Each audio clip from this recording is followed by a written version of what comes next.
തിങ്കളാഴ്ച ലാലേട്ടൻ വരുമെന്നാണ് അറിയുന്നത്. തിങ്കളാഴ്ച ആണെങ്കിൽ ചൊവ്വാഴ്ച റിസ്മിൻ പുറത്തേക്ക് എന്ന് തന്നെയാണ് ഇപ്പം അറിയും കിട്ടുന്നത്. അതുപോലെ തന്നെ ഇന്ന് ഈ പ്രാവശ്യം ഒരാൾ കൂടെ പോകാൻ സാധ്യതയുണ്ട്.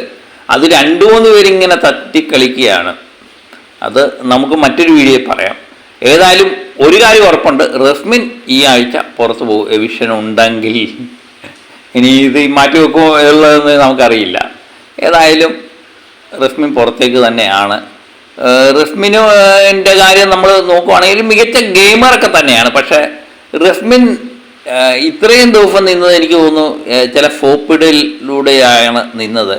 ഒരു സമയത്ത് നമ്മുടെ ഗബ്രി ജാസ്മിൻ കോംബോയുടെ കൂടെ മുല്ലപ്പൊടി മുമ്പൊടി ഏറ്റ് കിടന്നു. അത് കഴിഞ്ഞിട്ട് അർജുൻ ഫ്രീദുവിൻ്റെ കൂടെ കുറച്ച് നാളിങ്ങനെ മെല്ലെ മെല്ലെ പോയി. അതുപോലെ എല്ലാവരെയും ഫോപ്പിട്ട് ജിൻഡോ ഒഴിച്ചിട്ട് എല്ലാവരെയും ഫോപ്പിട്ട് നിൽക്കാനുള്ളൊരു കഴിവ് റസ്മിനുണ്ടായിരുന്നു. അത് കാരണം റസ്മിനെ ഇത്രയും നാളും ബിഗ് ബോസിൽ പിടിച്ചു നിർത്തിയത്.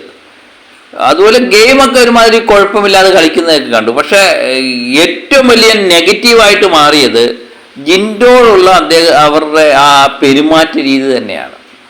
വീട്ടിൽ നിന്ന് സഹോദരനൊക്കെ വന്ന് ജിൻഡയാണ് എനിക്ക് ഏറ്റവും ടോപ്പ്, എൻ്റെ ഫേവറേറ്റ് എന്ന് പറഞ്ഞപ്പോഴും അതങ്ങോട്ട് ഉൾക്കൊള്ളാൻ റസ്മിന് ആയിട്ടില്ല. അത് വളരെ പരിഹാസത്തിൽ പിന്നെ സംസാരിക്കുന്നത് കേട്ടു. അതാണ് റസ്മിൻ്റെ ഏറ്റവും വലിയൊരു സ്വഭാവം. ഏതായാലും എന്താ പറയുന്നത്, പവർ ടീമിലൊക്കെ കയറിയപ്പം ജിൻഡോട് കാണിച്ചതൊക്കെ വളരെയധികം മോശമായി. അതാണ് ഏറ്റവും കൂടുതൽ നെഗറ്റീവായത്. ഇടകൂടെ വിളി, അതുപോലെ തന്നെ ചൂലെടുത്ത് ഊക്കാൻ കൊടുക്കുക, അങ്ങനെയൊക്കെയുള്ള വളരെയധികം മോശമായുള്ള രീതിയിലുള്ള പെരുമാറ്റം റസ്മിനെ എല്ലാവർക്കും വല്ലാത്തൊരു അതൃപ്തി ഉണ്ടാക്കി. പിന്നെ ഏറ്റവും കൂടുതൽ എനിക്ക് തോന്നുന്നു ഗബ്രി ജാസ്മിൻ കോംബോയിൽ നിന്നത് അവർക്ക് നെഗറ്റീവായി, റസ്മിന് നെഗറ്റീവായി. അതാണ് മാറിയത്.